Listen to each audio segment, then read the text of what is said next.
Welcome, Nate. Glad you could come. Absolutely. And hello, Fred. Hello. Hi, Jeff Koshan. I see Joe Sabella just joined.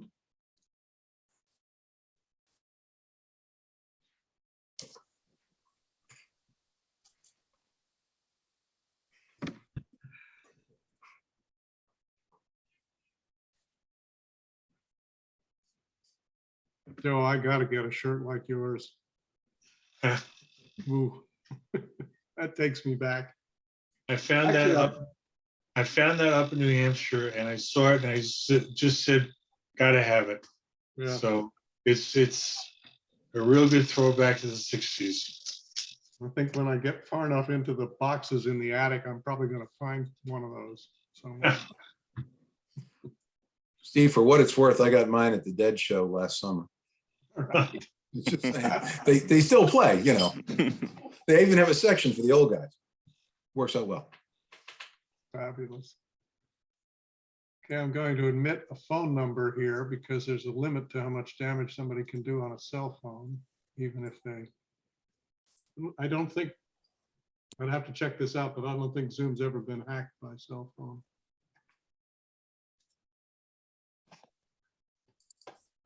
Well, today you've got to be aware of everything around you, really, everywhere you go. It is true. It's a shame.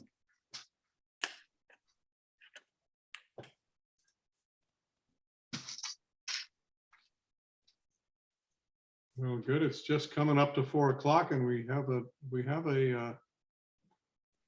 a quorum.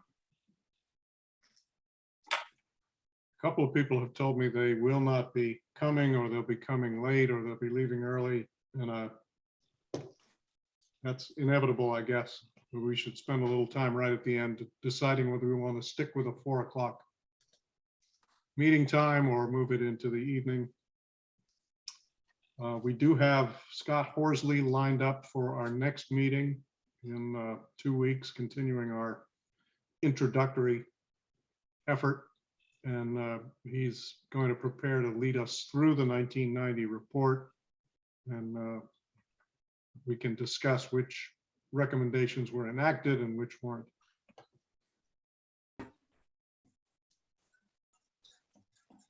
So I'll call this to order, the second official meeting of the Manchester Water Resources Task Force under the auspices of the Select Board. Greetings, everybody. Thanks for coming.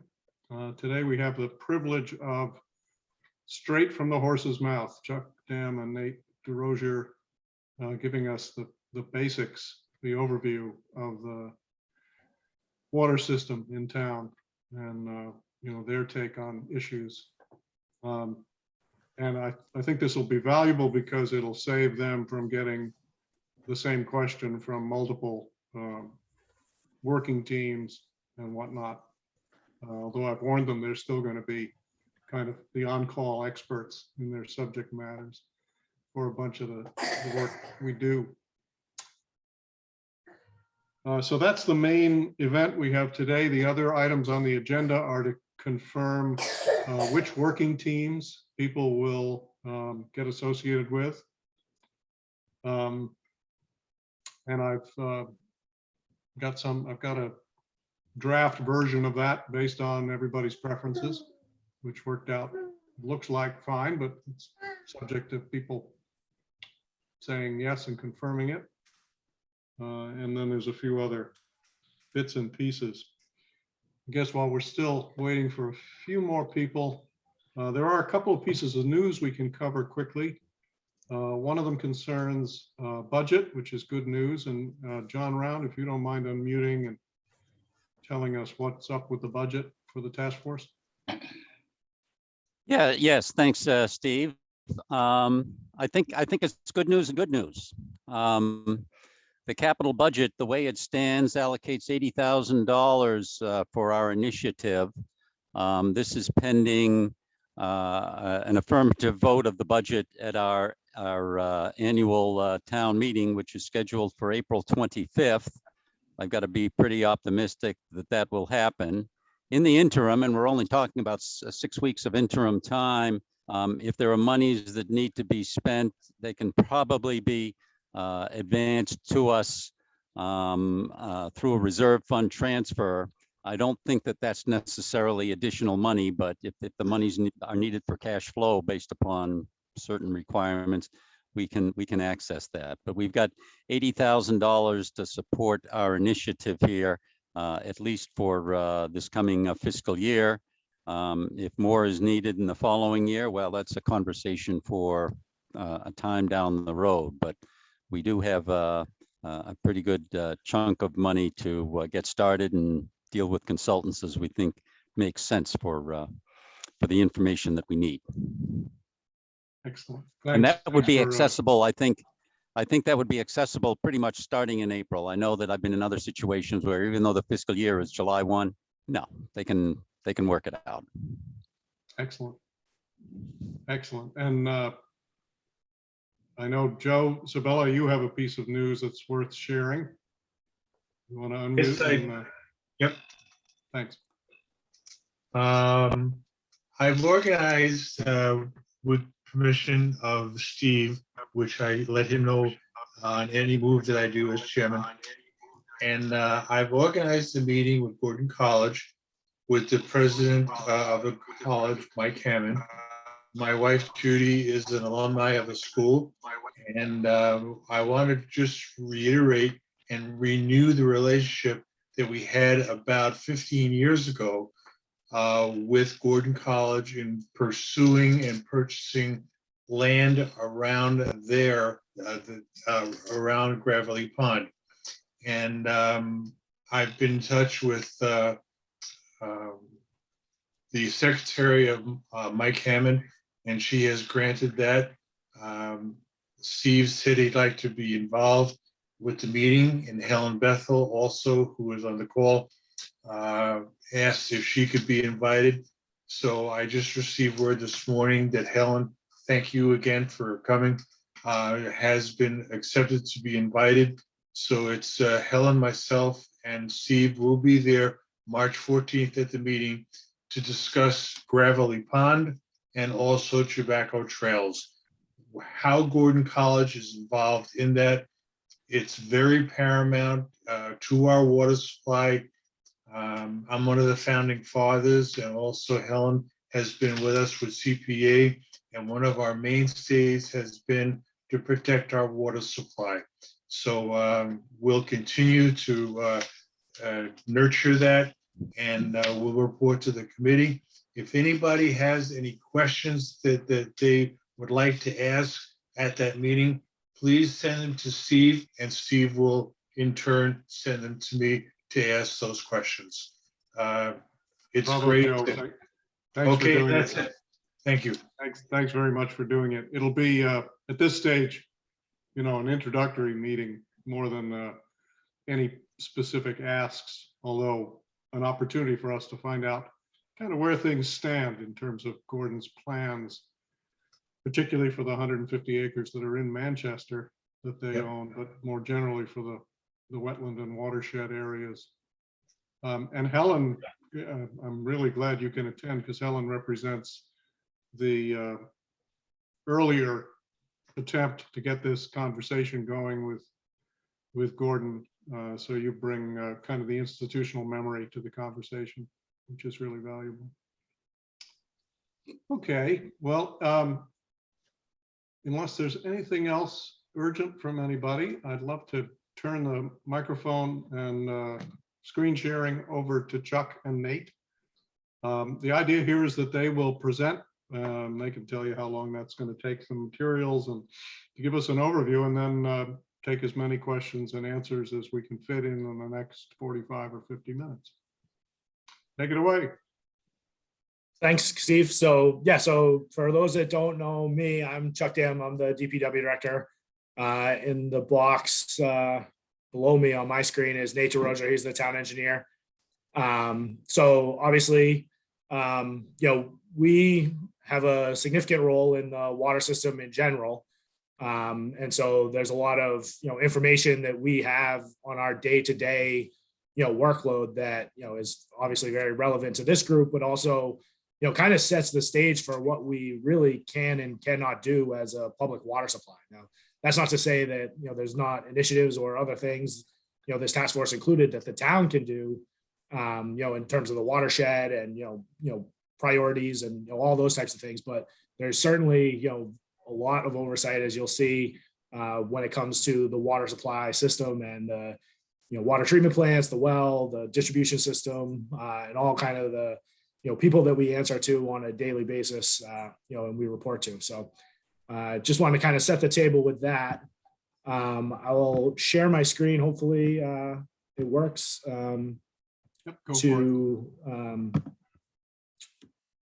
show the PowerPoint presentation. So Nate and I just came up with a quick PowerPoint presentation. I'm going to talk more than we're going to go through, word by word on the slides.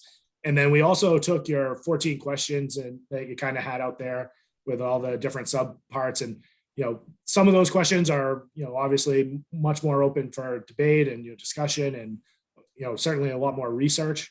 But then there's some questions that, there is a very black and white answer to. And so we just want to make sure that everybody, was starting from kind of the same, vantage point when it came to that.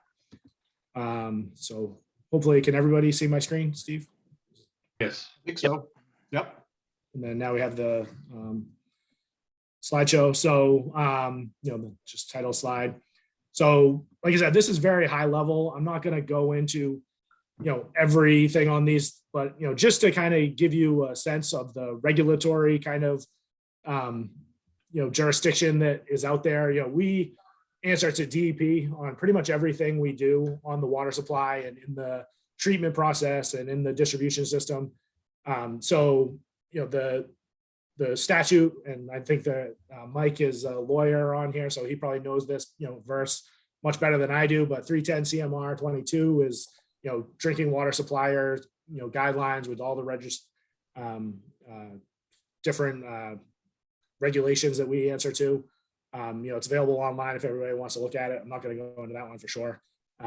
We, as a town of Manchester, have a registration for our water with DEP. So, that registration, very much goes into what we have as a volume of water that we can pump out of our various sources. And those sources are, named specifically in our registration.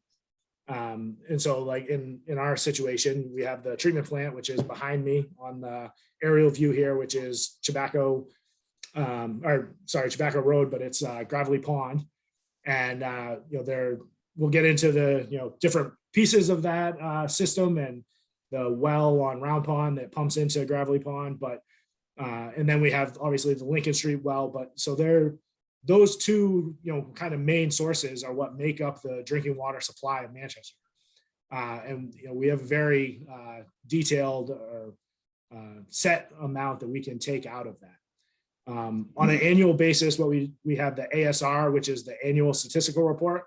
And so in the annual statistical report, we report on how much water we actually pumped out of those sources. We report on, how much water is being supplied to the different, metering buckets. So we have, residential meters, which is primarily what Manchester is made up of.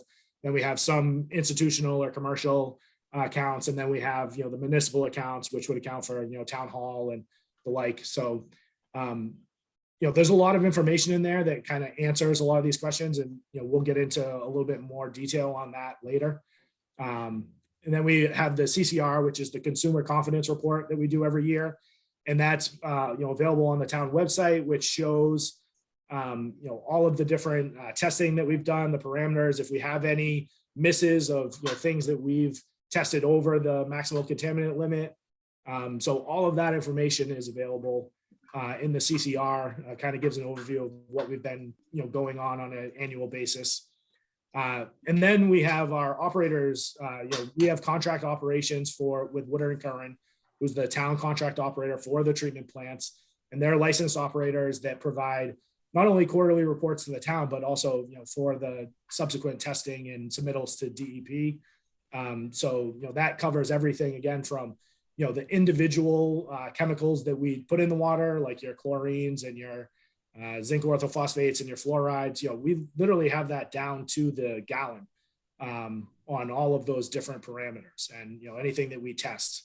And we'll go into more detail on that, but so that information does exist. And then there's also just the monthly stuff. So we have quarterly kind of things that we have to test for. We have monthly things that we test for, and there's actually daily things that we test for that are make up our monthly submittals.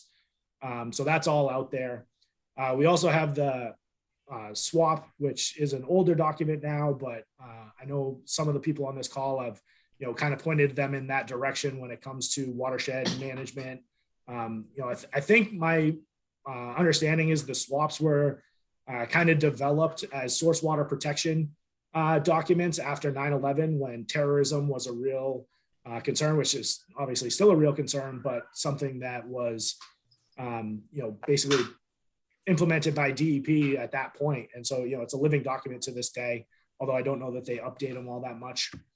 And then we have an ERP, which is your emergency response plan. So, when you think about some of the, emergencies that could take place, a lot of them are, natural disaster, terrorism, obviously another one, but, those things are, stuff that we have documented, that we, do desktop analysis, on an annual basis to make sure that, we're in compliance with, all the different regulations and things that we need to do. So, I guess I'll just say that there's nothing that's done in the water system that probably doesn't have an acronym or is out there as, something that we're required to do. So I just want to say, that we do a lot when it comes to the water system. Then we get into more administrative stuff. I think I was going to hand this over to you, Nate, to do a little bit more talk. So rest my voice. on the administrative side, we have our water department, which is staffed by generally 3 full-time guys. Currently, we have 4 as we're doing some cross training in preparation for our water foreman that is retiring this summer after 25 plus years with the town. So we have the water department that is responsible for the distribution system. So everything in the road, valves, hydrants, if you have an issue with your water meter, they're the ones that are going out into your house, working with you to work on those issues. They're also responsible for the sewer collection system as well. Then we have our water clerk, who is Sue Taylor. I'm sure many of you know her. So she handles all the billing, getting billing bills out to everybody, addressing any questions generally that come in to the water department. She'll be the main point of contact and will help, address your question. If it's something we need to send our guys out for, she'll generally contact them and work on that. Or if it needs to be deferred to, Chuck or I, she'll do that as well. And then you have myself and Chuck, who really manage the day-to-day operations of the department, and then really focus on the capital planning, engineering, and construction for, various studies and construction work that we do throughout town on the water system and the water treatment side. So here we have, these are our existing water rates right now that are currently in effect. Everything's billed on and tracked on the 100 cubic feet. So there's not, there's, I think, a lot of confusion sometimes when people read their bills, assuming it's going to be in gallons, because that's the, the easy metric to know. But, you just be too high on the water meter, too many numbers. So it's cubic feet is generally the metric that we use to bill everyone. And then below is just a screenshot of our last water main project that we put out for the Forest Street, Tappan, and Walker Road. Unfortunately, when bid prices came in, we were not able to get to Tappan Street and Walker Road just due to those costing more than we had available. One thing I should mention is, so Nate and I have both been in town about 4 years now in our current roles. And before that, we worked, 10 plus, almost 15 years in the consulting side of the business. And, basically what we did on a day-to-day basis was capital planning, engineering, and construction projects for, basically cities and towns all over Massachusetts and beyond. I did a lot of work with MWRA, who is the Massachusetts Water Resources Authority. Nate did, treatment plant upgrades as close as Gloucester. So, this is basically what we did, leading up to coming to Manchester. So, just want to kind of put that in there. So then Nate, you were going to go over the kind of what we do, the treatment system. Yep. So on the water treatment side, as Chuck mentioned, we have Woodard and Curran, who is our contract operator. They have been with the town and the town's contract operator since 2000. The water treatment plant at Gravelly Pond was constructed in 95 through 97 and came online in about 97. So there's really about only 3 years that Woodard and Curran has not been operating that plant, that it's been active. So Gravelly Pond treatment plant is generally our main source of finished water. The treatment plant provides about 60% of the water that we use in a given year. That's followed behind the Lincoln Street well, which does about the other 40%. And then we have Round Pond well, which is down Tobacco Road quite a bit. And that is a well that just pumps to a lagoon adjacent to Gravelly Pond, where iron and manganese settle out and then overflow into Gravelly Pond.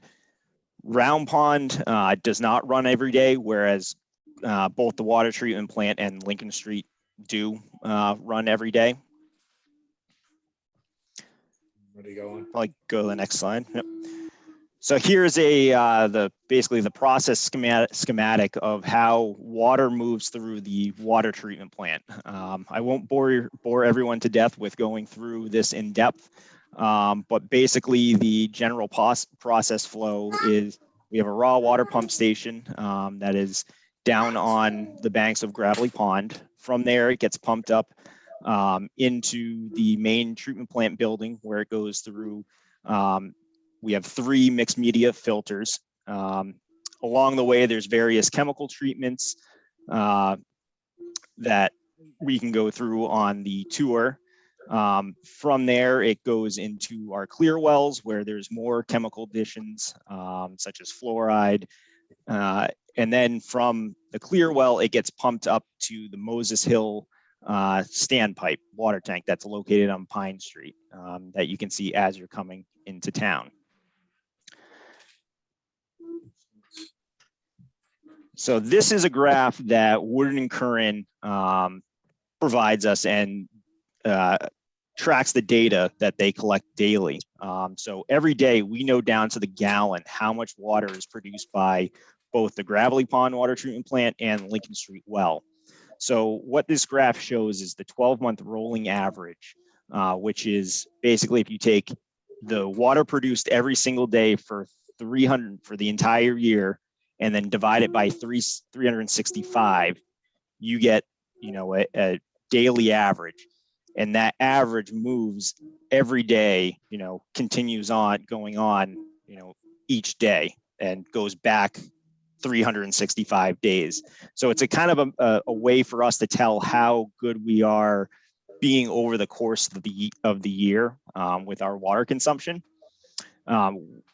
It's actually the same way that our wastewater treatment plant is permitted, and how they track flows and against our permit for the wastewater plant. So as you can see from this graph here, back in 2010, we were right around 600,000 gallons. There was a pretty steep climb, shortly thereafter through 2012, and really peaks right around 2015, 2016, up to 850,000 gallons a day, which, from what we've heard, was caused by a leak on Pine Street, which is the main distribution pipe coming from the water treatment plant into town. Once they fix that section of pipe, you can see the very steep decline, And really since then, we've been pretty even. You'll notice right around, right after COVID, there was also a market increase just because more people home throughout the day, just using more and more water. We definitely see, summer demand is much higher than winter. And so you generally have that kind of sinusoidal wave, throughout the year of, demand going up and down. And then this graph is the water level in Gravelly Pond, which is another metric that Woodard and Curran measures every day. So they measure from the wet well in the raw water pump station. So they basically just drop a tape measure down into the wet well that goes down 38.5 feet. And that is how we kind of correlate water in the pond versus, what we have available. So the pond is considered full at when the water level is 29.5, and it is has a spillway elevation of 31. When it gets up to about 31, if you've ever walked around Gravelly Pond and some of those paths, that's when water starts to encroach on those paths, is when it gets up to about elevation 31. So you can see kind of going through here that, is it not showing the years down at the bottom? Chuck, can you change It that? is on my screen. I don't know if Okay, yeah, you maybe see it's it. just my screen, how it's set Yeah, up. it is. But you can definitely see how each summer there's a pretty deep decline in water level, but then each winter it climbs back up. The most recent big dip we have here, which was in the summer of 2020, is when the Lincoln Street well pump failed, her motor failed. So we had to turn off the Lincoln Street well, which provides 40% of our water, and only had to rely on the water treatment plant through the summer, basically through, I think it was July, August timeframe. So you could see how far, just that short month of not having Lincoln Street well really affected the level in the pond compared to, normal, or at least the few prior years. But the good news is we have rebounded quite nicely. And right now, as of yesterday, we're sitting at that, as Woodard and Curran told me, it was 30.96 feet. So we're basically at spillway level. We are full. If you walk around the pond, you're probably going to be stepping through some puddles right now. Move on. So here's the process schematic of Lincoln Street well. Basically, it's a much more confined treatment. It is pumped out of the well, which is, I believe, 38 feet deep. Goes into a chemical treatment building where it is dosed with the various chemicals. Then it goes into a serpentine that is in the parking lot before it is put into the distribution system out to the residents. The Lincoln Street well runs mostly on automatic control via what we call SCADA, which is what's the acronym there, Chuck? Supervisor control Goals. acquisition data. Yeah, so basically it's like cruise control, for the treatment plants, and both the water treatment plant and Lincoln Street run that way. So Lincoln Street really runs on a demand base. So it provides a lot of the water, during the night when Gravelly Pond treatment plant is not running. And then here's just the other picture is just a page from one of the recent chemical feed upgrade projects we did at the Lincoln Street well, showing kind of one of the sodium hypochlorite, I believe that is. And so the other thing to keep in mind as you look at there's this big elaborate treatment plant process up at Gravelly Pond, and then there's this one little chemical feed system at the well, and basically that's the difference between a surface water system and a groundwater system, and that's how they're regulated differently, and why we have the different treatment processes. So it's like I said, a very long process to get to this point in terms of what treatment's required and why. Yep. So then here is the round pond schematic, and basically this is very basic, where it is just pumped out of the well, is dosed with sodium hypochlorite to get the iron and manganese to drop out once it gets to the settling pond. I'm sure if you've walked around the pond, you've probably seen this. That's the settling pond, which has an overflow that then goes into gravelly pond. And then the bottom picture here is the actual well building, which honestly just looks like a little hut off the side of the road. It's not much at all, but is enough to do what it needs to do. So once we get through, the various treatment processes and we get into the distribution system, this is the distribution system is all the pipes, in the roads, that carry the water around town and to your houses. We have about 44 miles of distribution pipe, ranges from 6-inch to 16-inch pipe. The vast majority of it, and I can't stress this enough, and we'll show you a map later, but it's all pre-1900 era pipe, which is good and bad. It's good because it's, the era where they're making really good cast iron.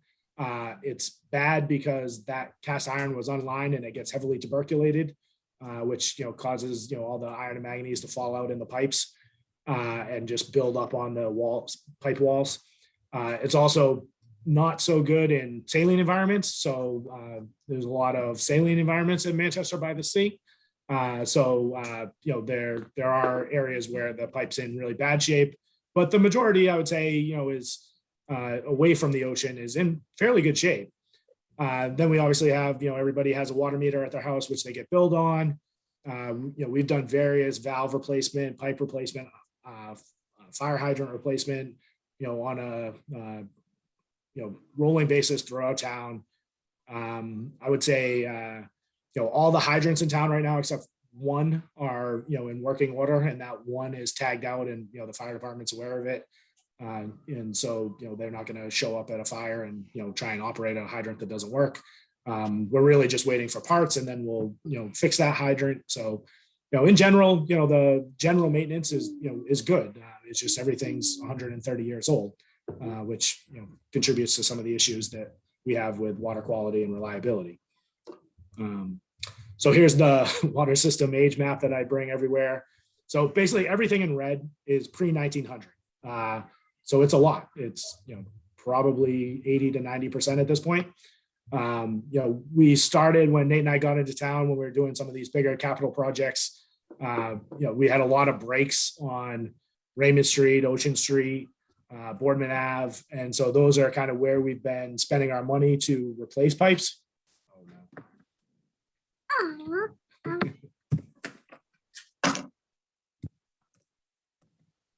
Just stop. I'll take over. Yeah, like Chuck was saying, we've really been targeting on the areas that are, highly corrosive environments for the pipe, and areas that, we've seen a lot of breaks. We were under design for the Forest Street water main, and in the span of, it was like 5 months, we had 4 breaks on it before, in the time when we were under design, before we could get the contractor out there. So it's just one of those, unfortunate, parts of it where we can't get to everything, as quickly as we need to. Here are a few pictures of, this is the main one in the center. Here is a piece of pipe that we pulled from North Street yesterday while we were doing the valve work. As you can see on the internal diameter of the pipe, that's what is tuberculation. That's the minerals that leach out of the water that adhere to the cast iron pipe. And so as you can see, it really starts to block the pipe up. This is an 8-inch pipe, and it's probably down to about a 6-inch effective diameter. But then you also have to consider that you don't have laminar flow through there, so you're losing pressure, you're losing flow velocities. So one thing that we can do to address this is do water main cleaning, which is a project we're targeting for School Street this summer. Top project portion here is where they just pull through mechanical scrapers and just pull off all of the mineral buildup to get the pipe down to something where we can actually line it, and we'll then go in, once the pipe's clean, we'll go in and do a cement liner. Since I'm watching that, I can't have this, so I put this here, and that's me.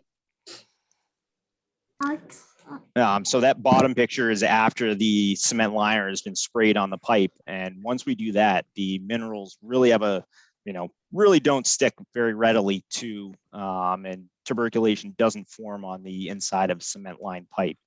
So like any ductile iron pipe now you buy, it comes cement lined to prevent that as well. So we're either installing cement lined ductile iron pipe if we're putting in new pipe, or if in the, the corrosive environments on Ocean Street, Boardman Ave, we installed plastic pipe called C900 Blue Brute, that is designed to be installed in those areas. And then the final one over here is just, how your kind of water service comes into your house. So you have the water main here, and then there's what we call the corporation that comes from your, generally 1-inch water service that comes out of your house and ties into the water main. And then after the corporation, generally, in the sidewalk area, we have a curb stop, which allows us to shut down your water service if there was ever an issue, if you're going out of town for the winter, or if you, need plumbing work done at your house, we can go out and turn the water off there to allow you to do that work.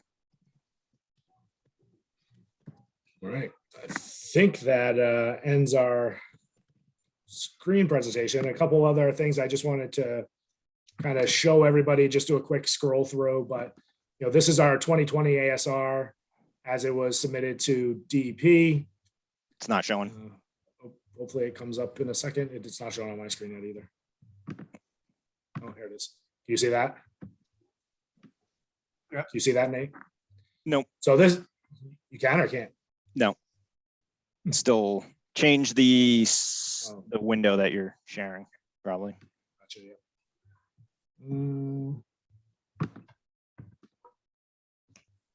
There you go. Oh, no. All right, so I'm just gonna scroll through this real quick.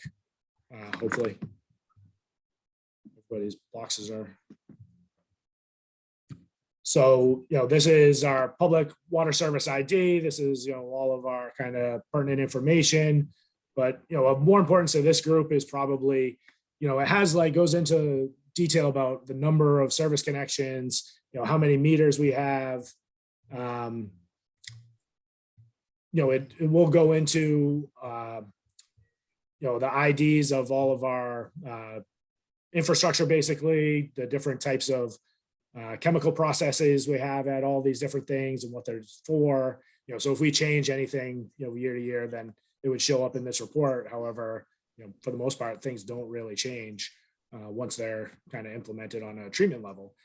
Things that do change, though, are our amount that we pump from year to year from each of the different sources. So that's included in here.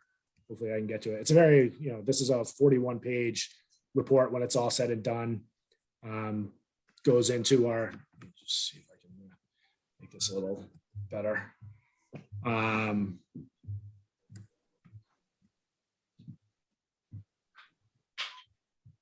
Let's see. So yeah, so here's kind of idea of, give you a kind of feel for. So this is the Lincoln Street well, the monthly withdrawals that we pumped into the system. It gives us our total number of days pumped as well as our single highest day pumped. These are all kind of key data points that DEP is looking for all of our sources and so on and so forth. So those things are all reported on. We have these going back. I will say that the records before Nate and I were here were not great. But I did end up tracking these things down.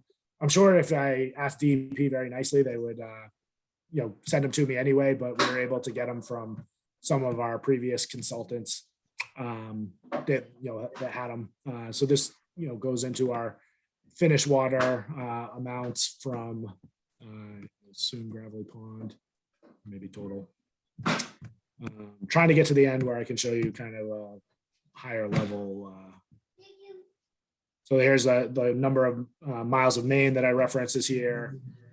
We do leak detection on a regular basis, so that statistics are reported on. And then it shows basically the amount of water that we're pumping from, or for residential meters, for commercial businesses, municipal institutions. Here's one of the key elements that we're looking for is unaccounted for water. And sorry, I have a 2-year-old that's trying to hit the off button on my computer. Anyway, so we also track kind of the water that doesn't get metered. So that's what you're looking at here is the fire protection that the fire department will be using hydrants, the water main flushing that we do on a semi-annual basis, any other flow testing or major breaks that we have. That all gets kind of documented. So these kind of things like change from year to year, but the bottom line doesn't really change a lot. And I think you'll see that in other areas. So this 1 million gallons that's available for distribution. So that's what we basically pump into the system from the 2 different sources. 230 million gallons for the year.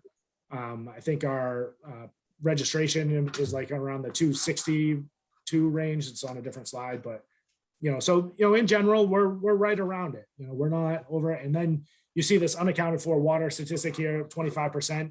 So that really means that, right now, 25% of the water that we pump into the system, we're not really sure where it ends up. It might be in leaky pipes. It might be, just bad estimates on our breaks. It might be, meters that are under reading or meters that are, not reading at all. So things like that, they really do add up. Our goal and the DEP goal for unaccounted for water is 10%. So 25 is really high. And that's, something that we've been working on. I think when I got here, it was around 45%. So, we're trending better, but we're not there yet. We have a couple of projects in the pipeline that I think will address that. One is the water meters at the treatment plant, which you'll see when we take the tour. We're replacing all those. There were old Venturis that were original to the plant. So, 20, 25 years old, and just not a good technology for, high iron and manganese water. They get gummed up and don't read as accurately. So we're changing those to mag meters, which, hopefully shows that, we actually are pumping more water than we are recording. And so therefore our unaccounted for water would come down because now we're more accurately representing what's going in. So I'll leave that at that. What else? We have, I guess we're getting kind of late already, so I'll stop. We have all these different ASRs, CCRs, monthly reports, stuff like that. So if that's information that you guys are really looking for whatever, answering any questions, we have that. We'll make it available. But then we did take a stab just because, like I said, some of these things are more cut and dry. So can everybody see we have the key questions that I think Sue and Steve had circulated for deep. Can everybody see that page? Nate, can you see the page on the screen? That's showing. Yep. So we'll send this out to the whole crew afterwards, but for example, I guess Nate, you're going to start off with number 1 and I'll go number 2. We'll go like that, but. Yeah, actually, Mike had a couple questions in the chat I was going to address. Okay. So we have not gotten any brownfield assessment grants that I'm aware of, at least in the 4 years we've been here. As Chuck mentioned, we've heard that unaccounted for water is about 45% prior to that 2016 pipe leak on Pine Street. We actually just completed the threat assessment for the treatment plant in our water system just this past October. So that was a requirement that we had to do. For cured in place pipe, we actually did that on Boardman Ave under the railroad section there. So we did find it to be a very, it's good in certain applications. It's a bit cost prohibitive right now, just because there's only a few companies that do it nationally. Believe it or not, the crew we had was actually from Canada. So during COVID, it was they had to jump through some hoops to even come down and do that work. And then from here, that crew was going out to San Francisco. So it's definitely something that we utilize, but we have to be selective where we use it, just because it is a bit more expensive than doing traditional dig and replace. And then we have done also, we have emergency response plans that we go through every year and update those as well. So for going over to the questions here, so we have a permitted registration under the Water Management Act of 720,000 gallons a day, which comes to about 260 million gallons a year that we're allowed to withdraw from the North Coastal River Basin, which is what we're in, as opposed to the Ipswich River Basin that many of the surrounding communities are in. And then as our ASR, we used about 229 million gallons last year. So a fair bit under that, but not a lot of fluff there. Scrolling down a little bit further. You see? Yeah, go up a little bit. Of that breakdown, 157 million gallons for residential, and so on for commercial and municipal. That breaks down to about 73,000 gallons per year per household, just averaging out over the whole town, which is about 200 gallons a day, which is about 77 gallons per day per person. We have a very dramatic range in household usage. We have some users, and we specifically targeted, we went into the meter reading software and looked at everything and specifically targeted, residents that are here year round. So, we're not comparing a summer resident versus, year round, but, so a low end user is about 12,000 gallons a year, 32 gallons a day. And then our highest end user is at 1.6 million gallons per year, which is just about 4,400 gallons a day.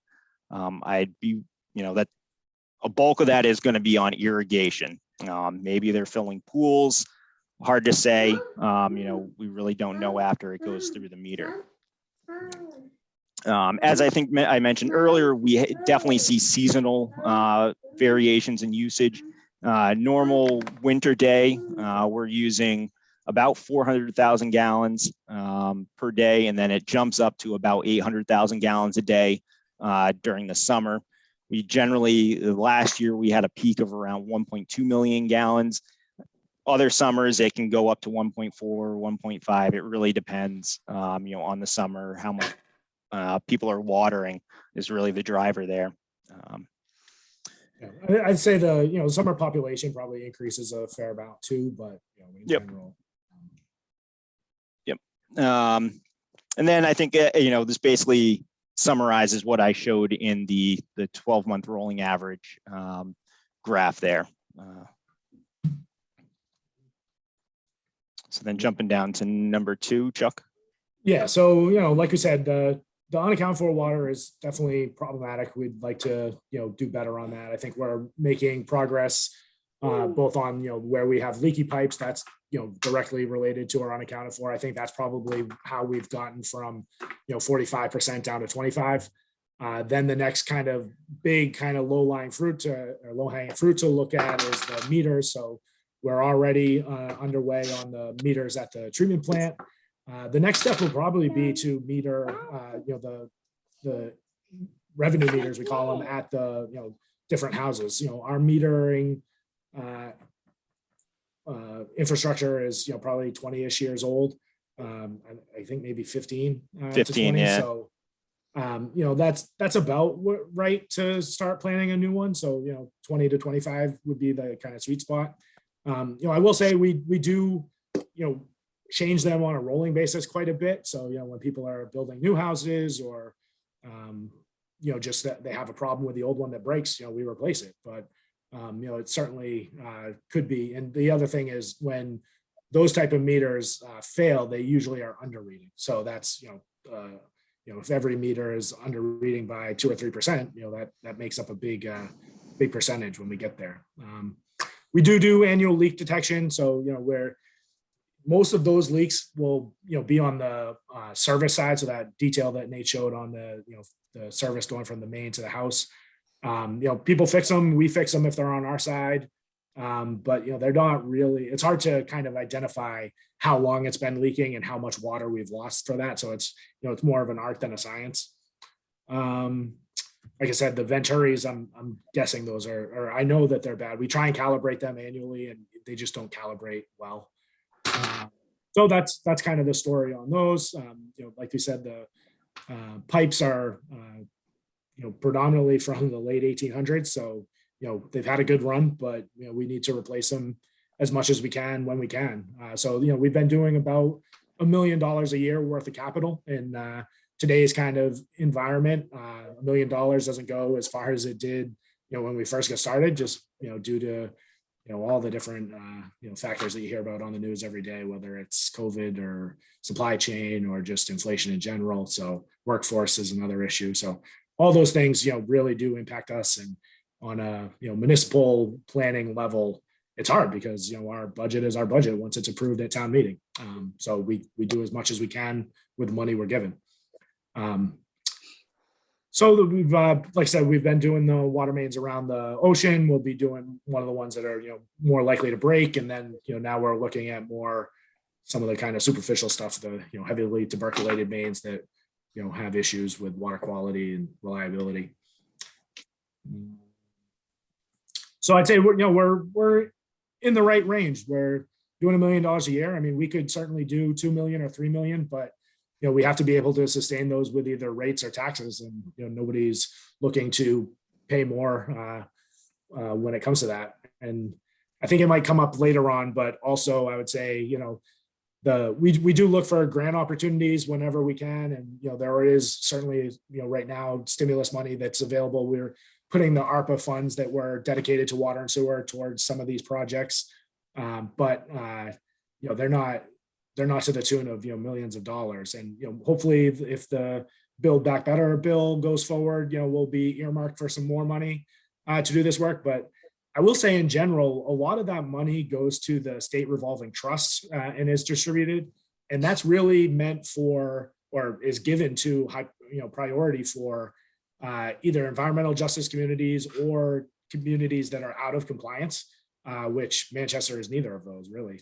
So it makes it hard when you hear about trillions of dollars available for stimulus. Lots of times that's not earmarked for our small system on the North Shore. So Nate, do you want to talk about the? Yeah, so jumping down to 3, Woodard and Curran, as they track everything really with, pond levels, they are collecting rainfall data and snow data as, at Gravelly Pond. So we have a pretty good idea, going back to, I think, 2009 of what we have actually received, for rain at the pond, which is good to have. And we can certainly supply that data for anyone that wants to look at it. One thing we don't have a good handle on that could certainly be explored more is, historical, going back before 2009. Going down to 3C, if the wastewater treatment plant were to fail, that would certainly be a very large issue. While the systems are not directly tied together, obviously the water does have to go somewhere. So if we had a failure at the wastewater plant, we would have to go into a bypass mode where we're just basically discharging the effluent or the influent out to Manchester Bay, largely untreated. Hopefully we would be able to chlorinate it, treat it with chlorine to kill bacteria, but that would be very bad. So we would likely try to reduce water consumption as much as possible if that happened.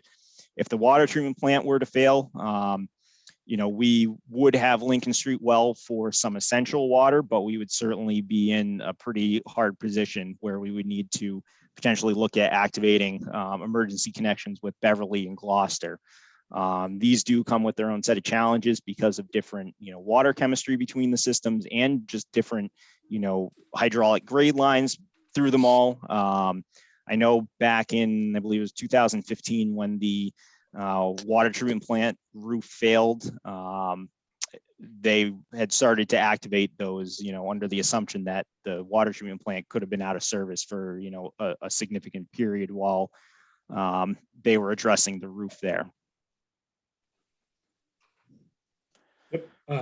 So moving on to 4, how's the town acting to manage water demand? So I don't know if any of you guys, realize this, but we do have a rate structure where we have the highest tiers pay, a predominant share of the rate. And so I guess when, people talk about water demand, we're an enterprise fund that, we only make money when we sell water. So it's kind of like certainly a paradox where, we don't want to, pump the reservoir dry, but we also need to pump a certain amount to pay the bills. And that all comes down to the rate structure. And there's really no good answer, unless there was some sort of tax implications that, the taxes would subsidize, the fixed cost. But, that's not a unique problem to Manchester. That's, around the Commonwealth for sure. And, certainly any other, kind of water starved areas of the country and world for that matter. But so, it's one of those things that people take for granted because it's a cheap commodity and it's certainly essential. So we don't just jack the price up out of whack with, reality. But, if we don't have this, these higher rates and, selling more water at the higher tiers, we have to increase the rate at the lower tier. And that, means that the base bill for, fixed incomes or, people that are smaller families or whatever are going to pay a lot more. So that's the reason that we have this rate structure in place. There's other, ways to do it. You could call it like a conservation rate and everybody just acknowledges that they want to pay, or that they need to pay this fixed cost. And so they call it a conservation rate rather than having the, increase. But there's really not much else that we as a DPW or even really a town, the town, employees can do to kind of manage that demand or, implore people to turn it off. One, people don't really listen. And second, we don't really have a policing structure in place for that kind of thing. And then also, people want their green lawns and if they're willing to pay, then they pay. So, it's one of those things. Conservation, like we talked about gray water, these are things that we could certainly do. But it's hard to implement on a town-wide basis. It's probably more like, people that are proactive and savvy on these types of things would be into it. And, then there's other people that, aren't going to be. So it's something that could be looked at closer and, there could be case studies out there that we don't know of, but, that could be something to look into. You got this one. Yep. Mike had another question about monetizing the loss of the 25% of our own supply. We haven't done that exercise yet. I think that would be good, something good to look at. Obviously there's a fixed cost to produce, whether it's 100 million gallons of water or 300 million gallons of water, there's always going to be a base cost. But we really haven't dove into where that break even point is and, how much how much that extra 25% is really costing us. But that definitely is something good to look at, especially that, it's 15% higher than what DEP's, goal of 10% is. And I would say, building on that a little bit, once we get the low lying fruit of the meters, then we can kind of take a more serious look. But until we get kind of these like obvious ones, it's hard to really parse the data and come up with is this, are we just vastly underestimating our hydrant flushing, or are we losing water somewhere that would otherwise be revenue water? So that's another question, but there's some steps that we need to take before we get there. So we can supply 100% demand from Gravelly Pond and Round Pond, which was the case when Lincoln Street well went down last 2020 summer. But, as you'll note, that the gravelly pond level dropped significantly quicker than in a normal summer. So that's really the trade-off is, you know, if we had a dry winter and we couldn't rebound from that, you know, that's when we start to get into trouble. And there, I know it was, you know, came up on previous questions or maybe on somebody's interview with the selectman, but we have done a safe yield analysis on gravelly pond. Unfortunately, it was inconclusive because the rate at which we pump water out for the treatment process wasn't showing up in the levels and precipitation data. So there's certainly a groundwater influence, but it's hard to project where that influence is coming from and to what degree. So that's a study well beyond our in-house capabilities, and it even take probably a specialized firm to be able to pull that one off.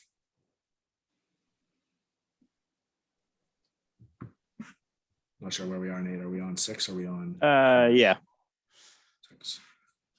So, I think as I mentioned, a lot of our neighboring towns are in the Ipswich River Basin, which I'm sure many of you are aware that, they have very serious, water supply issues. And many of these towns are, enacting water restrictions, watering bans throughout the majority of the summer.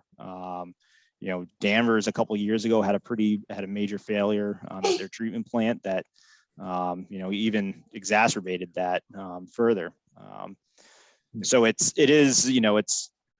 out there if we needed to do it. There's definitely plenty of examples of, what those restrictions look like. On the other side, both Chuck and I are involved in, various professional organizations, Mass Waterworks Association, being the name one for, water in Massachusetts, that generally comprises, all the water supply systems. How many, Chuck? There's like 387, 390, something like yeah, that. if you count the small systems. For sure. Yeah. So we're attending events for those and seminars and whatnot, throughout the year. Then we're also involved, as starting last summer, Senator Tarr established the North Shore Water Resiliency Task Force to help identify some solutions for the communities in the Ipswich River Basin. So we've been kind of attending those meetings and seeing where that goes. And then also the town of Hamilton was awarded a Water Management Act grant to investigate the feasibility of regional water supplies, surrounding towns, and then the Salem Beverly Water Board. Yeah, and I'll just add kind of real quick on that kind of thought process. So the one that we're doing for Senator Tarr is more like a very widespread regional thing. I think that one actually could result in looking very seriously at extending MWRA pipelines up to the North Shore. The town of Hamilton one is kind of more basically all the border towns of Hamilton, of which obviously Manchester is one. The issue there is they're all in the Ipswich River Basin, and so there's maybe the ability for Manchester to send some water to those communities, but there's really not much ability for them to send any back. So it wouldn't be basically less taxing on our system. It would just be less taxing on the Ipswich River Basin, which isn't necessarily a bad thing. I'm not here to decide. I'm just it's kind of we're water rich when you compare us to those cities and towns. So that's going to be interesting to see where that goes. So 6A had just put this in, but how is Manchester compared to or other towns compared to Manchester? This is not an uncommon problem, but most water systems are underfunded, need major capital improvements. They have workforce shortages. There's always climate change on the cusp of everything. And as we know with the Pfas, there's increasing regulatory requirements. So there's a lot. And there's not much room to maneuver when you take all that kind of stuff into account. Going back through a couple other questions, Ron asked, are the residuals removed from the round pond settling tank, selling pond? So that's something Chuck and I have tried to figure out how we could get done. It's not the most accessible location. It's probably a good 1,000 feet off the road. And then from there, it's pretty much a walking path. So it's one of those projects that would be, pretty involved, and we're not exactly sure how, to tackle it at this point. It is something we've thought about. It's not an urgent need, right now in our view. But it is something that we've thought about, and, it is, if we get to a point where we do need to really act on it, we will.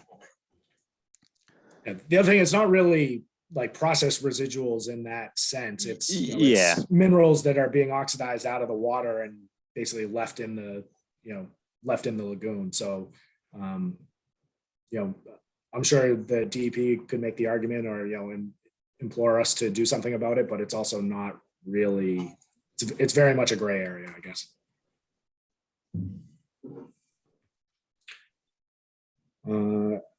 You 7, Nate, or, I guess in general, Yeah. 7 is, up for, I think something that the, committee or task force here could, look into a lot more, protecting watersheds. Typically what I've seen at, different seminars and, conferences that I've gone to, the Portland Water District in Maine, they have a, very, high level watershed. They buy up all the land that comes available in their watershed, and, that works great. Obviously the MWRA owns a ton of land in the, around the Quad and, in the Commonwealth in general. So, that's kind of what I've seen as best practice. So the more you can protect or buy, the more that it's not going to be used for, housing or other development. But, that's not to say that, these things aren't built in, watersheds all the time. That's, the nature of land use, I guess. But, and then managing demand, I think, what I hear at, the conferences and places I go, and even from the regulators is, they like to see the increasing block rates. They also like to see conservation rates rather than increasing block rates. But like I said, there's a revenue side of that coin that needs to come into play.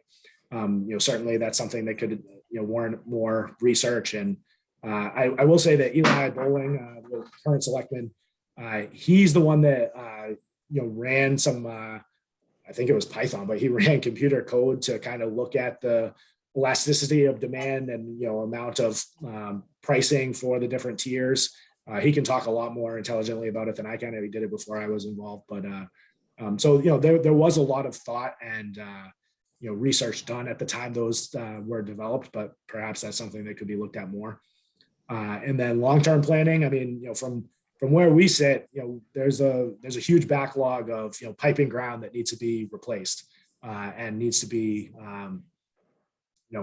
worked on an annual basis. Beyond that, certainly, like I said, watershed planning, like this task force is doing, and climate resiliency is certainly going to be something out there. I think Sue touched on it in previous meeting, but she's looking at a CREATE grant from EPA that we could use to look at climate resiliency, I believe. I will say that the state has put out a drought management plan that basically they hold all water supplies to. And that's something that is also out there. We could do our own drought management plan just based on our system, which would be much more advantageous to the town and the water system. But in general, there are some of these things out there. Chuck, I noticed you're halfway through these superb answers to the question. They're really, really valuable. I'm just concerned. I don't want to ask you to rush through them, and I don't want to keep people till way into the dinner hour. Can I just hear some comments about whether people are good till 5:30 or potentially 5:45? Yeah, I think it gets quicker. Okay. Maybe. And we can go through. The alternative would be just to come back and do the second 7 answers more thoroughly. Yeah, we're in for the long haul, but whatever you guys think. And like I said, we're happy to send this out. This is just kind of our first take on some of these. There might be need to go over them all at a future date. I think once maybe you guys have a chance to digest them and then we take the tour, there might be some more. It looks thoughts. like it would make sense for you to take about 10 minutes more and touch the highlights of the next 7 questions and as you said, distribute it. And we'll collect questions for the next. I've been meeting. told Nate likes to hear himself talk, so that's probably. Yeah, you've been talking for a while. Hey, nobody gets to be wrong here. This is really good stuff.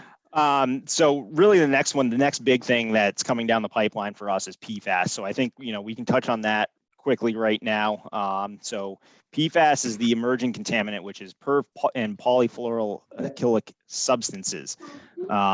Massachusetts has set a very aggressive maximum contaminant level, or MCL, of 20 parts per trillion, which is about 1 grain of sand in 20 Olympic swimming pools. To put that in perspective of what we're trying to test to. The US EPA has established MCL of 70 parts per trillion. So we as a town and water supplier were required to start testing for PFAS in this past September. We did exploratory sampling in January just to kind of get out ahead of any potential ramifications. Luckily, all of our results have come in under 20 parts per trillion. Just barely, but we are below it. So the gravelly pond is below 10 parts per trillion, right about 7. So we're in pretty good shape there. We only have to do quarterly sampling for gravelly pond now because of that result. However, at the Lincoln Street well, we started over 10 and have slowly crept up. And at one point, 2 months ago, we had a result of 19.8. So that was quite alarming. Prior to that, though, we had gotten a consultant on board to do a study about what it would take for us to treat PFAS at Lincoln Street well. And so we're currently finalizing that study with CDM Smith, who does, a lot of PFAS treatment for, basically all over the country. So they're very well versed in it and very well versed in, what treatment options would be best for us and going through that. So once that study is finalized, which should be in the next few weeks, we will certainly, send that to everybody that, wants to take a read of it. The good news is PFAS is pretty readily treated just using granular activated carbon, but it will come with a price tag of, we'll have to modify the existing Lincoln Street well buildings, probably to the tune of a, potentially $10 million project, so that we can keep treating out of, or, can keep providing water out of Lincoln Street well. So that's really the big, thing on contaminants that we're dealing with right now. I think going through the Horsley-Witten, that's definitely something that, we haven't really had a chance to dive into really in depth of, and I think that would be something that's good for, this group to really explore. Going down to regulations, I think as Chuck said, everything we do is regulated by Mass DEP, US EPA. Water, basically the water regulations, 310 CMR 2200 drinking water regulations. In terms of grandfathering, I think scroll down to 10 there, Chuck. Yeah, You went ahead. I was jumping quickly. Okay. Besides the location of the well and, probably the existence of the landfills, there aren't any drinking water regulations that we're grandfathered into. We have to meet all the applicable DEP and EPA regulations. I think as Chuck mentioned earlier, we're applying for any grants that that we could potentially get. A lot of the SRF stuff does go to EGA communities. So, or systems that are in much more dire need of repair than ours is, unfortunately. So, we don't generally get those. We did use that as a funding mechanism for the Pine Street work. But a lot of times, and, kind of a good thing for the town is that we can get financing, rates so low that the SRF rates are actually higher than what the town can get on its own. So it's kind of one of those, like, not the greatest thing for us, unfortunately. Let's see, going further. So 11, we really went into the nitty gritty of, all of the treatment plant processes at the water treatment plant. In general, we pump water from Gravelly Pond, goes through the plant, goes up to Moses Hills water storage tank, and then from there it goes into the system, as demand dictates. The tank can hold 1.7 million gallons of water. So during the winter, we do have a bit of a reserve there. Should the plant need to go down for any period of time, we can, sustain ourselves a little bit. Going down through Lincoln Street well again, originally constructed in 58, and then the chemical building was added in 96, 97. Sorry, I had it wrong, 58 foot deep, not 38 foot deep, which is pretty standard, you see them all different depths. You have some that are very deep, others that are shallower. It really just depends on the local geography and subsurface aquifers. And then Round Pond well, I think we already went through. Going down to 11D, Woodard and Kern's role versus DPW. As we mentioned earlier, Woodard and Kern's the contract operator for the town. They've been here since 2000. They really handle all water treatment operations. So everything at the water treatment plant, Lincoln Street well, and Round Pond is on them. DPW pretty much handles everything else, from overall management to management of Woodard and Curran, to regulatory compliance, management and operation of the distribution system, and administration of the water enterprise. Woodard and So Curran even like has all the capital projects that we do at the plant. Yep. Me and Nate are the ones that are, handling the, financial capital aspects with, and we obviously work with Woodard and Curran in that role, but, we're the ones paying the freight when those projects come up. Yep. Woodard and Curran has 2 full-time staff that are completely dedicated to Manchester. They don't, they'll go other places, very briefly for training, but otherwise they're dedicated strictly for us. They have 1 staff that's on site every day. Basically they split between, have a rotating schedule. So every day there is somebody at that plant. And then they also have, it's a fairly mid-sized firm in New England. So they do have a good, depth chart where if we need to bring in technical experts on their side, they can, they do have that. They do all the SCADA work at the plants. They recently did a cybersecurity upgrade just 2 weeks ago, I believe. So, they're very much on the forefront of, it's a core business for them. So they're very on top of the things that they need to do to be, a good water operator. Going down through, as Chuck mentioned, there's daily testing, monthly testing, quarterly testing that they do. We have an in-house lab that they are trained to do the various testing on, calibrations daily, or in accordance with, the manufacturer's recommendations. And then the facility is, they keep it in pretty good working condition. If there's anything that comes up, they're letting us know that, these are issues, and we'll, between me and Chuck, we'll, try to address them to the best as possible, or put them in our capital plan, or, whatever we need to do to assist them. They do have an annual budget of repairs that they can make on their own, whether it's in the lab or other areas that, we kind of use as an allowance, so to speak, to address kind of, more or less smaller items, but things that just add up over the course of a year.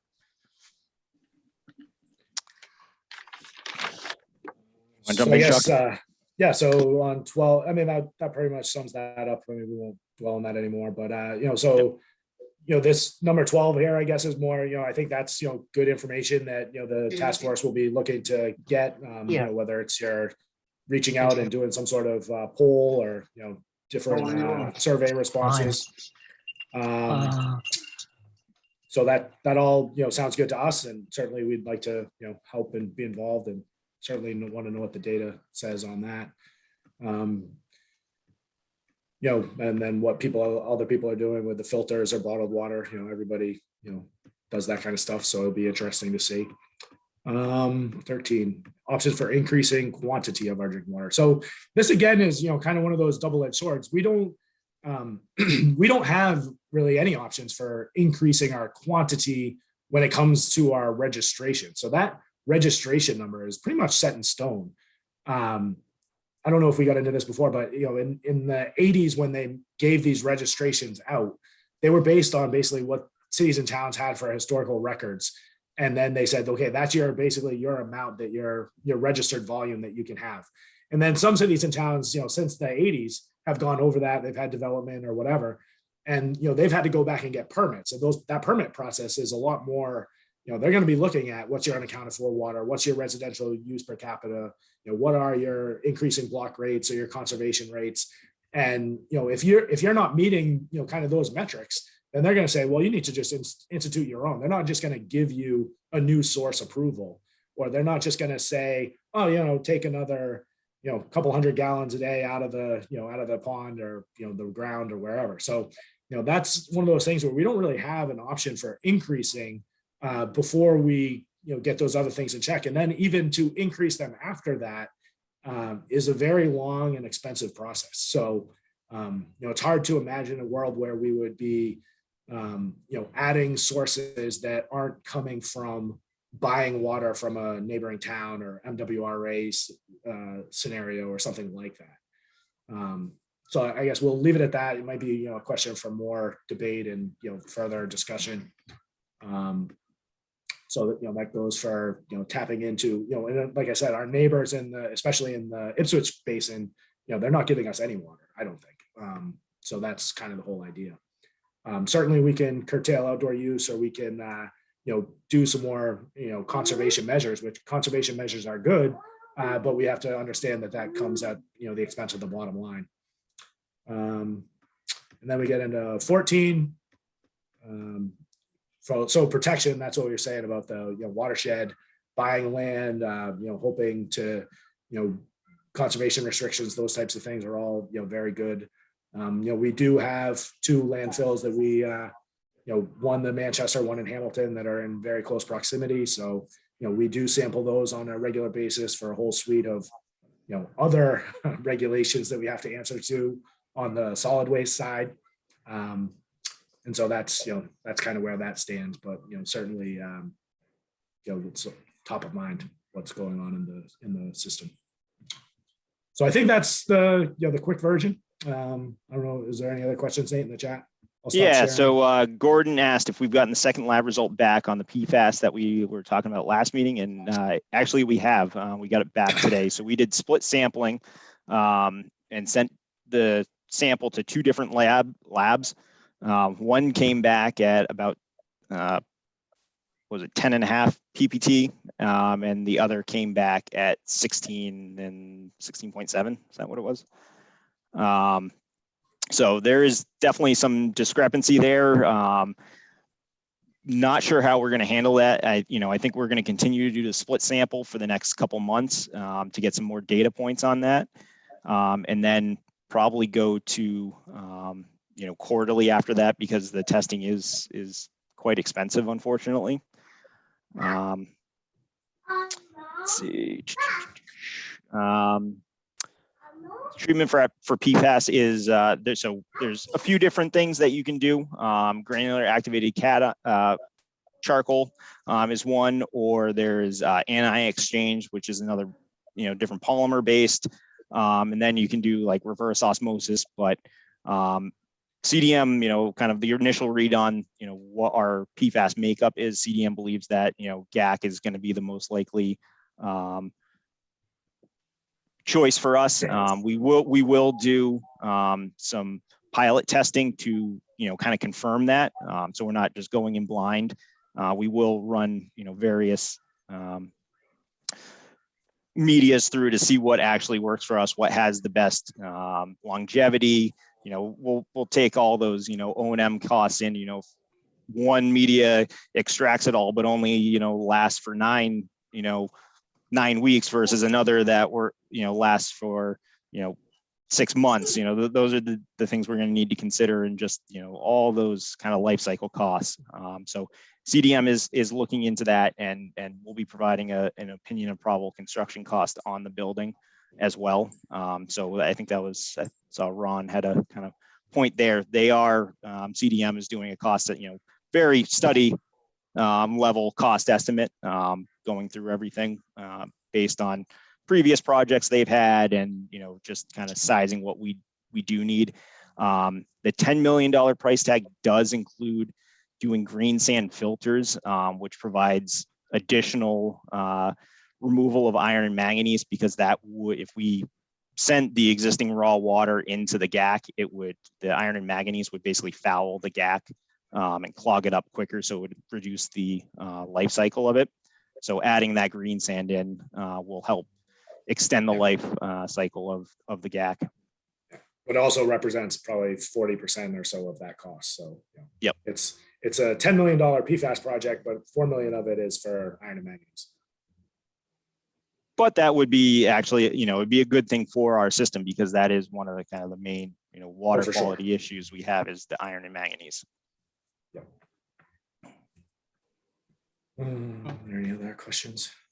There was one point that came along from Randy Augustine, which was that, do you agree that the EPA is not setting a maximum contamination level, they're setting a lifetime health advisory level?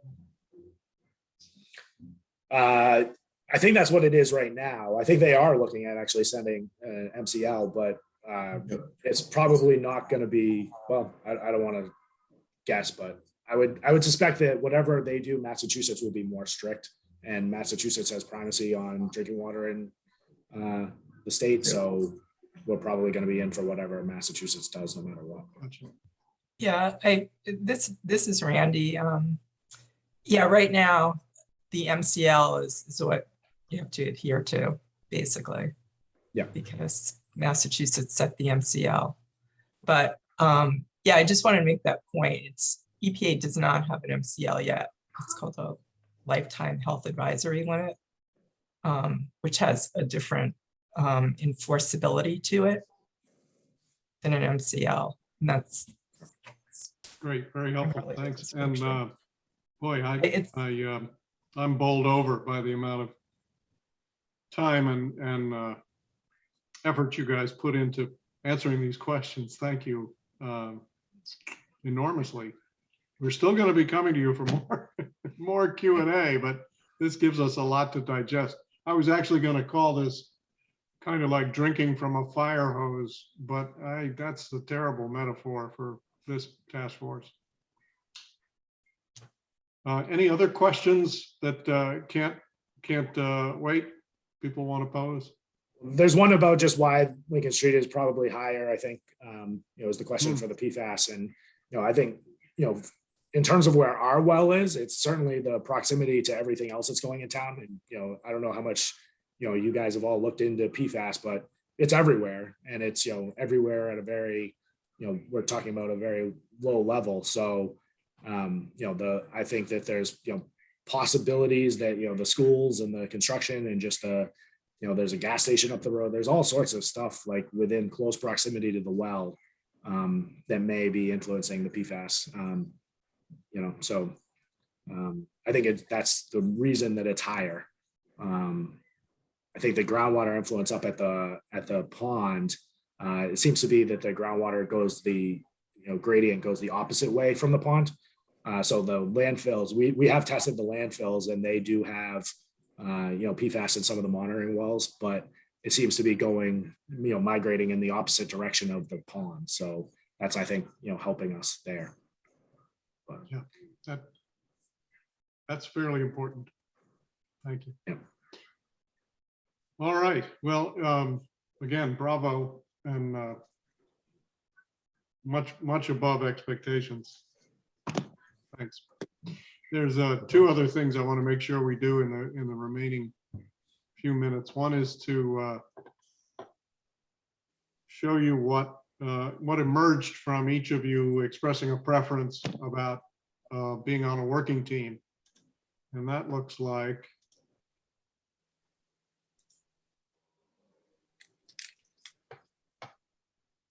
this.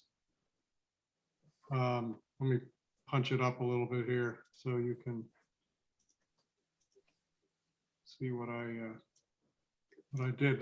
The good news is that everybody got his or her first or second choice in this way of dividing up the tasks, and we were able to put 3 or 4 of us on each working team. I think I'm the only person who's signed up for 2, but that's because I'm kind of the instigator of working team 5, and will accept that responsibility. So we'll distribute this.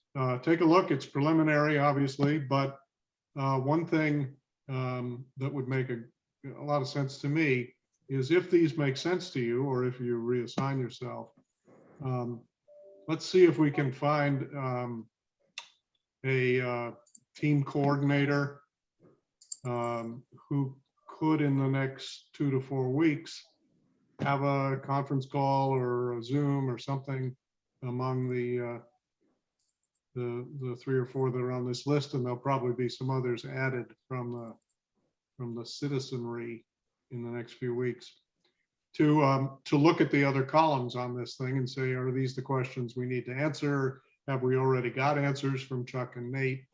What are the most important issues to address, and where will we need conceivably to spend some energy and maybe some money to get experts to look at these. Tom Keogh has volunteered to be coordinator for Team 6, and I'll take that role for Team 5. So we're interested in who else would be willing to do a little coordinating work. This doesn't mean you're responsible for writing up results. It just means that you'd be the one who calls meetings and make sure that people come with results they're aiming for when we have our overall meetings. Questions or comments about this? Okay, as I said, Sue will send out a version of this rather quickly. I'm going to suggest that we set up our next meeting for 2 weeks hence, because we're still in the process of collecting introductory background information that I think is going to be valuable for everybody. It's going to avoid some duplication. And I have asked, and Scott Worsley has agreed to come lead the bulk of our meeting in 2 weeks to focus on the 1990 Horsley-Witten report and give us an overview of it and a chance to look at the lengthy requests, recommendations, see which of them we acted on and which we didn't. Anybody who disagrees that that's a good common denominator, simply let me know. Call from 16177345445. Too much technology. The other thing that I'd like to do before we recess here is to check and see what dates for a tour of the treatment facilities, both the well and the Gravelly Pond facility, make most sense. Chuck and Nate have suggested Wednesday, the 30th, or Thursday, the 31st of March. And if I can find my control wand here, I will. Steve, while you're doing that, I have a question. So when we meet in 2 weeks, will that be the same time, 4 to 5:30?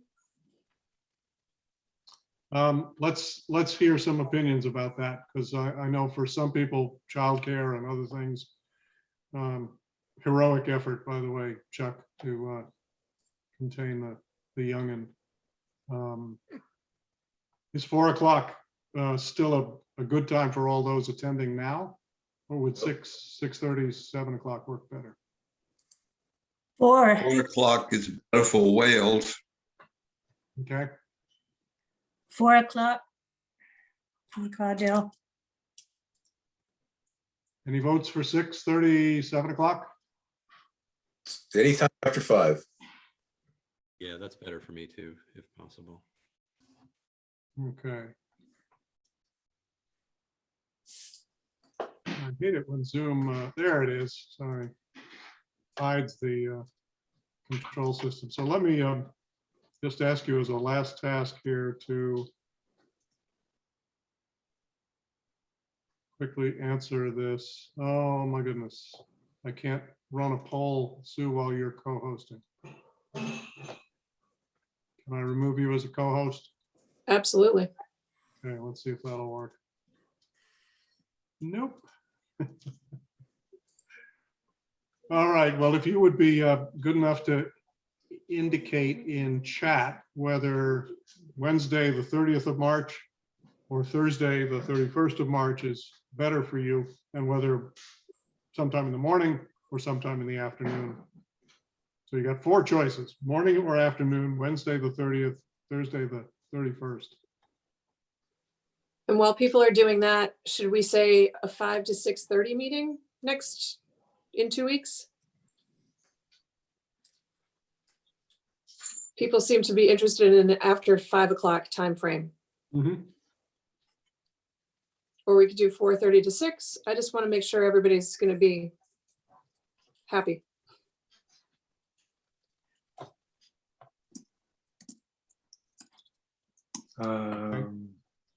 Thanks for those responses.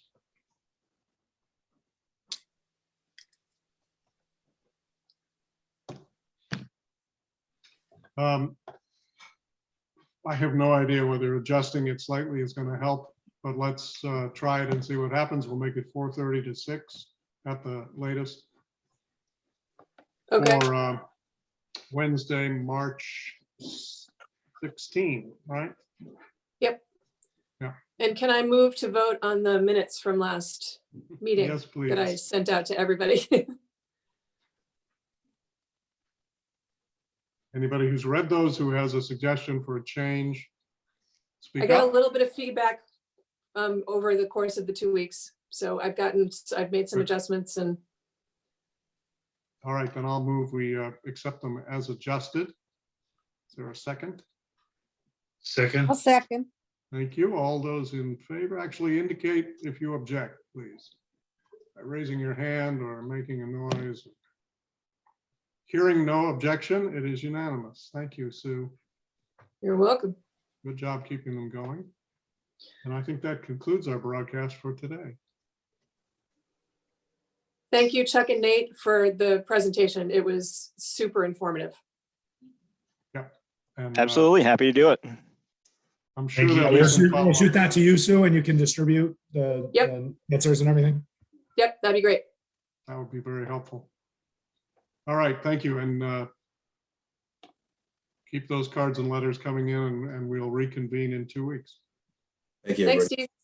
Good night, Bye. everybody.